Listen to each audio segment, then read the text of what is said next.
Muy buenas, bienvenidos a un vídeo en colaboración de Tech and Fan con Inversiones en el Mundo. Un saludo desde Bilbao, el País Vasco, y esto va a ser una serie de vídeos de introducción al análisis fundamental, que se puede dividir en diferentes partes. Empezaremos con el análisis contable, pero para poder hacer un análisis contable debemos entender la contabilidad, su lógica, el lenguaje que utilizan y la mecánica, cómo funciona. Con ello podremos ver la situación de la empresa, cómo la está gestionando, y después habría que hacer otro tipo de análisis fundamentales, entender la idea de negocio que tiene esta empresa, su sector, las costumbres de consumo y la competencia, cuota de mercado, otros asuntos que veremos que están más allá de la contabilidad, que sería analizable mediante el método Pestel y Porter. Este primer seminario sobre la lógica contable y su lenguaje, entenderemos cómo funcionan, cómo se exponen toda la información contable de las empresas en sus diferentes estados contables, que publican trimestralmente todas las que cotizan en bolsa y anualmente todas las empresas. Hay más estados contables de los que muestro en pantalla, pero los que nos interesan para hacer el análisis básicamente sería sobre todo balance, cuenta de resultados, también el estado de flujos de efectivo y las memorias. Tenemos en pantalla lo que sería el ejemplo de un balance. Tendríamos a la izquierda el activo, a la derecha el pasivo y el patrimonio neto. Ahora os explicaré más en detalle qué significa todo esto. Bien, aquí tenemos las descripciones en la primera tabla, en español, en inglés y su significado. Activo, assets en inglés, inversión, ¿vale? Activo es una inversión. Pasivo, liabilities o debt, deuda, significa deuda, financiación ajena. Patrimonio neto o recursos propios, equity en inglés, y sería financiación propia, recursos propios de la empresa, capital propio, ¿vale? Por tanto, activo es la inversión, pasivos y patrimonio neto es la financiación, cómo se sustenta toda esa inversión que has metido en tu empresa. Hasta el último de los dólares que hayas puesto para tu empresa ha venido o bien de los recursos propios, del capital que ponen los socios, o de deuda que hayas pedido, ¿vale? Que quede esto bien claro. Inversión, activos, financiación, pasivos y patrimonio neto, deuda y dinero propio. Bien, dentro de los activos tenemos dos categorías, activo corriente y activo no corriente. ¿Qué significa esto? No lo tengo puesto en pantalla, lo siento, pero no importa. Activo corriente es el activo del corto plazo. Por decirlo de alguna manera, es el activo más fácilmente convertible en dinero líquido. Está aquí el efectivo, pero también están aquí, por ejemplo, las mercancías, el stock de la empresa o inversiones en el corto plazo, dinero que en menos de 12 meses o que fácilmente puedes volver a convertirlo en efectivo. El activo no corriente ya sería lo que llaman inmovilizado, pues sería, por ejemplo, la maquinaria, las instalaciones, oficinas de la empresa que tengas compradas, o inversiones a largo plazo, activo intangible, la marca. Todas estas cosas que no son tan fácilmente convertibles en efectivo y que no están tan directamente relacionadas con la explotación de la empresa, ¿vale? Con la operativa. Se utiliza la maquinaria en la operativa de la empresa, pero no es directamente los asuntos que van hacia las ventas y a las actividades más del corto plazo. Por tanto, podemos resumir de una manera muy simplificada que corriente significa corto plazo, no corriente, largo plazo. Esto mismo ocurre en el pasivo, con las deudas. El pasivo corriente son las deudas que deben de ser solventadas, pagadas en menos de 12 meses, en menos de un año.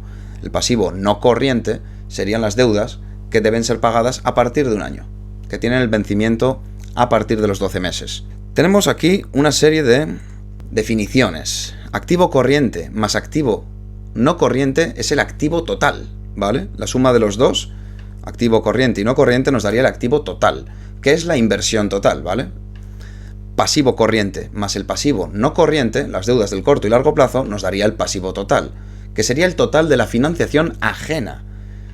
El patrimonio neto sería financiación propia, y la suma del pasivo total, tanto el corriente como el no corriente, más el patrimonio neto, nos daría la financiación total. Esto en palabras, pero luego en números, la inversión total siempre debe ser igual a la financiación total, ¿vale? En el balance, el número de dólares que hay en activo total siempre coincide con la suma de el patrimonio neto más el pasivo total, ¿de acuerdo? Aquí lo tengo también puesto en otra tabla. Dinero en inversión es igual al dinero en financiación. Activo total es igual a la suma de pasivo total y patrimonio neto. Bien, ¿qué nos encontraríamos en un balance? Vemos aquí.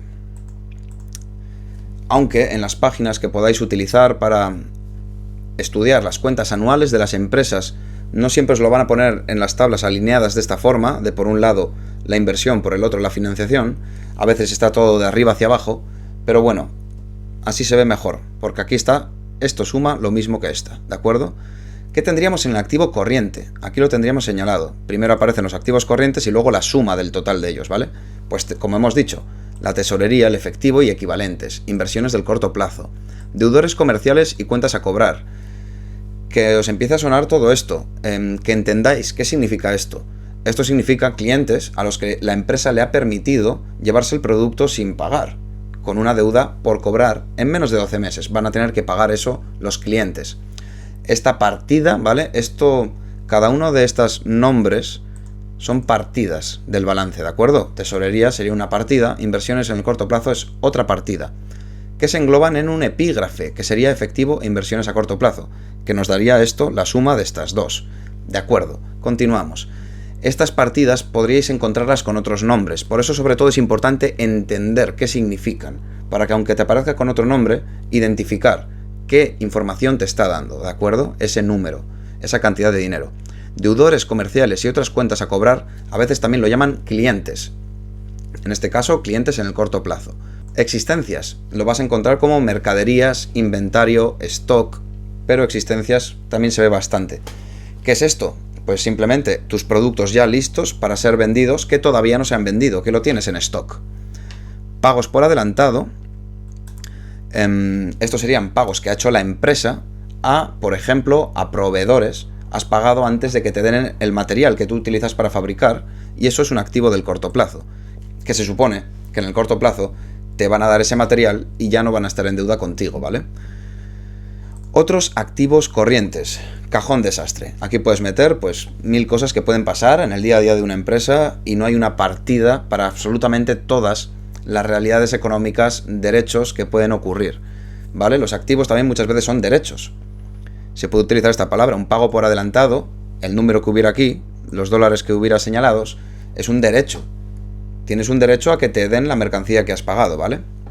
Se podría decir también que el activo, además de inversión, son derechos y que el pasivo son obligaciones, ¿de acuerdo? Bien, esto del activo corriente, se sumarían todas estas partidas que hemos nombrado en el total de activo corriente. Por cierto, por favor, música, maestro. Así voy a explicar más tranquilo, ¿vale? Hemos terminado con el activo corriente, el más líquido, ¿vale? El más del corto plazo, se podría decir. Vamos con el activo no corriente, el inmovilizado, el activo del largo plazo. Propiedad, planta y equipo. Propiedades, plantas de producción y equipamiento. Maquinarias. Bien, esto sería el epígrafe que está englobando a estos otros dos epígrafes. Propiedad, planta y equipo en bruto y amortización acumulada. La amortización es un concepto en el que no voy a meterme profundamente, aunque lo utilizo después en el análisis contable. Ahora estamos viendo solo conceptos de la contabilidad. Análisis contable es otra cosa que utiliza la contabilidad, ¿de acuerdo? Y sí, en el análisis contable utilizo la amortización, pero no es importante en principio que os explique bien cómo funciona para los análisis que vamos a realizar. En algunos casos concretos sí podría ser interesante que lo comprendamos, pero sería algo más marginal y no quiero hacer un vídeo tan largo. Quiero que se entienda lo importante y que podamos empezar a hacer nuestros propios análisis fundamentales de manera autónoma e independiente. Eso es lo que quiero para ustedes, amigos. Fondo de comercio. Esto es cuando has comprado una empresa y la has comprado por un precio menor al que realmente vale. Tendrías aquí un activo, pues que sería un margen con el que puedes jugar, ¿vale? Inmovilizado intangible neto. El inmovilizado intangible es como la marca, las patentes, este tipo, los logotipos, este tipo de activos que no son físicos, que no es una máquina, ¿vale? Inversiones en el largo plazo. Pues pueden ser inversiones financieras o de algún otro tipo. Otros activos no corrientes, cajón desastre, ¿vale? Para meter todas las cosas que no encajan por definición en ninguno de estos epígrafes. activos fiscales diferidos. Esto es cuando has pagado a Hacienda o a la autoridad fiscal que tengas en tu país más dinero del que te correspondía en ese curso, en ese año, en ese ejercicio. Porque también en contabilidad encontraréis que al año también lo llaman curso o ejercicio, ¿de acuerdo? Entonces, cuando algún año pagas más de lo que te corresponde, se te queda un activo, un derecho a que otro año te cobren menos, o incluso que esa autoridad fiscal te tenga que dar dinero a ti otro año, a lo mejor cuando a ti te convenga. Por eso también es algo con lo que se juega la política fiscal de la empresa. Otros activos, pues otro cajón desastre. Se sumaría aquí todos los activos del largo plazo y sumando el total activo no corriente y el total activo corriente tendríamos el total activo, que, como ya hemos dicho antes, siempre va a corresponder con la suma, aquí al otro lado, del total pasivo y patrimonio neto. Vamos a conocer las partidas del balance del pasivo, de las deudas, acreedores comerciales y otras cuentas a pagar. Esto suele ser, por ejemplo, proveedores, ¿vale? Cuando te han dado el material con el que tú fabricas y te dicen, me puedes pagar dentro de 2 meses.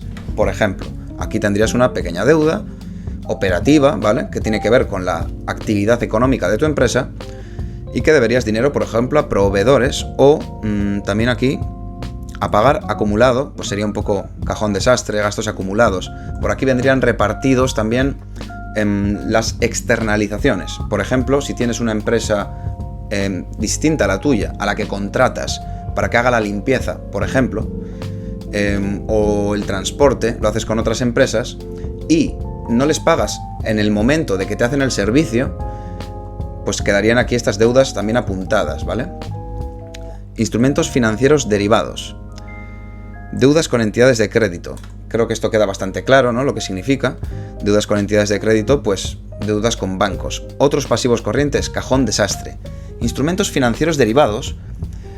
Entiendo que serían deudas, a lo mejor por arrendamientos, leasing financiero, por ejemplo, que dentro de estos 12 meses tienes que ir pagando, ¿vale?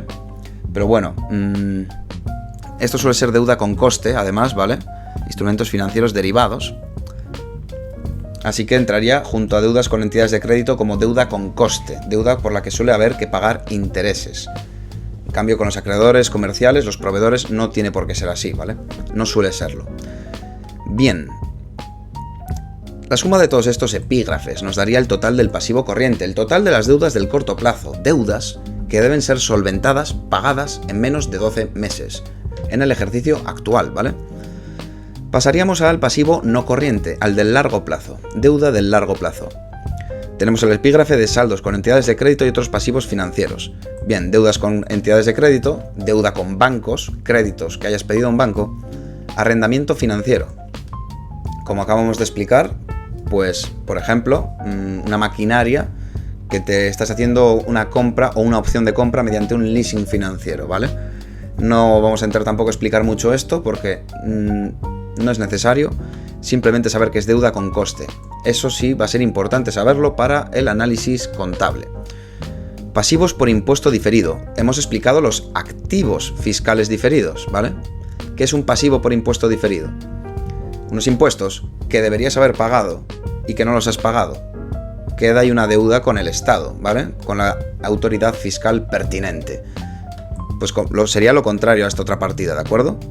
Aquí te debe dinero el Estado por impuestos y esto es que te han permitido que este año no pagues algo que debes. Has llegado a un acuerdo de algún tipo, pero esta deuda queda ahí apuntada.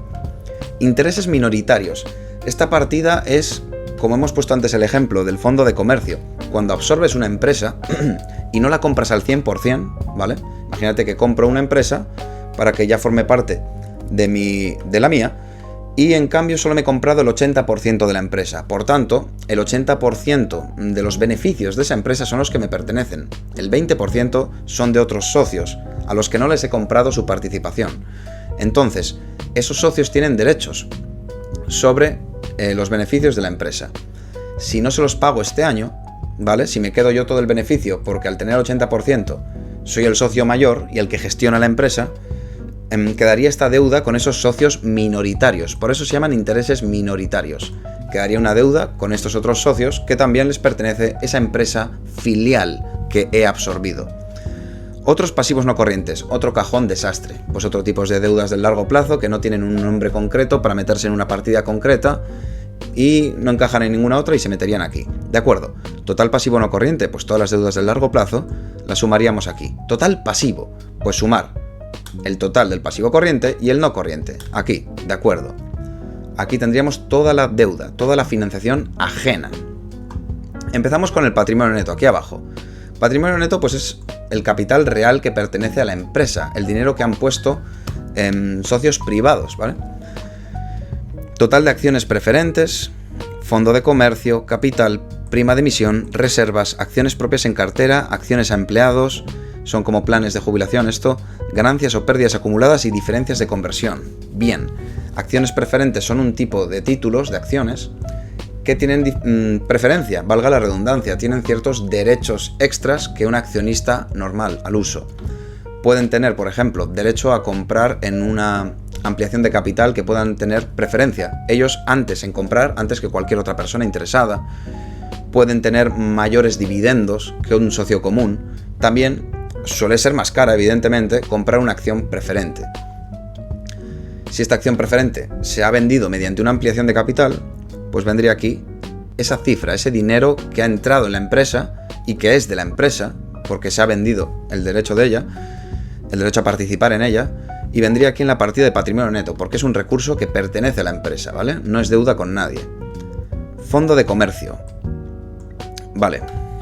El fondo de comercio aparece en el patrimonio neto cuando aparecería aquí en negativo, aparecería restando.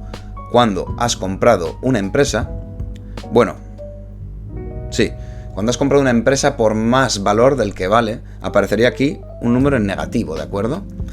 Si en cambio hay un fondo de comercio en el activo, pues aquí aparecería en positivo. La misma cifra aparecería aquí, en positivo. Cuando hay una plusvalía, cuando has comprado algo por debajo de su precio real estimado. Capital, el dinero que se pone antes de que empiece la empresa, antes de que nazca, ¿no? El capital social para que surja la empresa. Prima de emisión, esto es cuando vendes acciones con plusvalía, ¿vale? Cuando el precio de la acción es mayor a dividir el patrimonio neto total entre el número de acciones.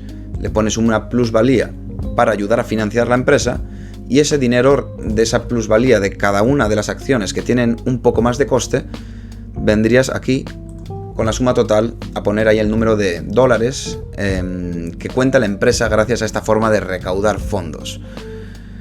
Reservas o pérdidas acumuladas. Los resultados del ejercicio, ¿vale? Cuando termina el año y dices, hemos tenido estos beneficios o estas pérdidas, vendrían aquí apuntadas, ¿de acuerdo? Aquí pues tengo un -4, pues sería que de los últimos años hemos acumulado un total de 4 millones en pérdidas. Sería en este caso, que haya apuntado ahí un -4. Acciones propias en cartera. Cuando la empresa hace autocartera. Los famosos insiders, ¿no? Pero los insiders al final también son un inversor privado. Esto es cuando la empresa compra con dinero de la empresa acciones propias. Acciones a empleados. Cuando la empresa le da a empleados parte de su remuneración o algún plan de jubilación dándoles acciones de la empresa. Ganancias o pérdidas acumuladas, pues es una partida, de alguna forma cada empresa se organiza un poco como quiere, aunque no debería ser así. Pero hay quien no la utiliza y usan solo las reservas, ¿vale? O pérdidas acumuladas. Las pérdidas acumuladas o beneficios acumulados a veces se llevan a reservas o a veces se quedan aquí en ganancia o pérdidas acumuladas.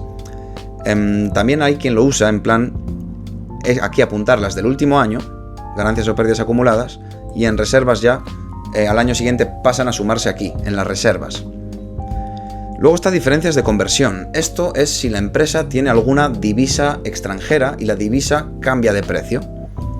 Si has ganado, pues aquí aparecería un número en positivo. Si se ha devaluado esa divisa respecto a la que tú tienes utilizando en tu país, pues habría un número negativo, ¿vale? Bien, todo esto daría un total del patrimonio neto total. En este caso es negativo. Esto es una empresa insolvente. Siempre que veáis un patrimonio neto negativo, cuidado. Que suene una alarma. que os suene inmediatamente una alarma. Esto es insolvencia. Que bueno, eso entraremos más bien en el apartado, en el siguiente video que haremos sobre análisis contable. Pero por daros una idea global, significaría que con la venta de todos mis activos no podría hacer frente a todas las deudas, ¿de acuerdo? Porque vendiendo mis activos tengo un total de 1 millón de dólares y en deudas, en total pasivo tengo 3, ¿vale? Hay 3 millones en deudas. ¿Por qué? Porque he perdido dinero estos últimos años, que ha consumido más de mi capital, 2 millones, que lo he tenido que pedir a bancos para que la empresa siga a flote. Y eso se llama insolvencia. En el momento en el que no puedes hacer frente a todas tus deudas vendiendo todo lo que tienes, aquí venderíamos, por ejemplo, la propiedad, planta y equipo, solo conseguiríamos 1 millón. Entonces, pero en este caso hipotético, pues se supone que el banco confiaría en que en un futuro la empresa va a ser rentable y va a poder pagar sus deudas y se las presta para que sigan con su actividad económica. Esto en cuanto al balance. Este ha sido el primero de esta serie de vídeos para introducirnos al análisis fundamental. Como digo, con esto podemos ver si la empresa hace bien las cosas, ¿de acuerdo? Si tiene poco riesgo, buenos márgenes interesantes y si es eficiente. Pero luego hay que pensar un poco más allá. Esto es muy científico, ¿de acuerdo? Los números son los que son y las gráficas muestran lo que muestran, las tendencias. Pero también hay que pensar, una empresa puede tener una situación muy buena, pero a lo mejor las costumbres de consumo están cambiando, o va a tener una legislación desfavorable o fiscalidad desfavorable, o está en un país que empieza una guerra civil. Todo eso se ve en el análisis Pestel. Luego la competencia, quién tiene una posición privilegiada, quién tiene más cuota de mercado, todo eso lo veremos también en el análisis de las fuerzas de Porter. Muchísimas gracias y nos vemos en el próximo video. Un saludo a Sergio en especial y a toda la comunidad de inversiones en el mundo. Desde Bilbao, Vizcaya, País Vasco, TechandFan. Para cualquier cosa, síganme por Twitch, Twitter, búsquenme, TechandFan. Análisis técnico y fundamental.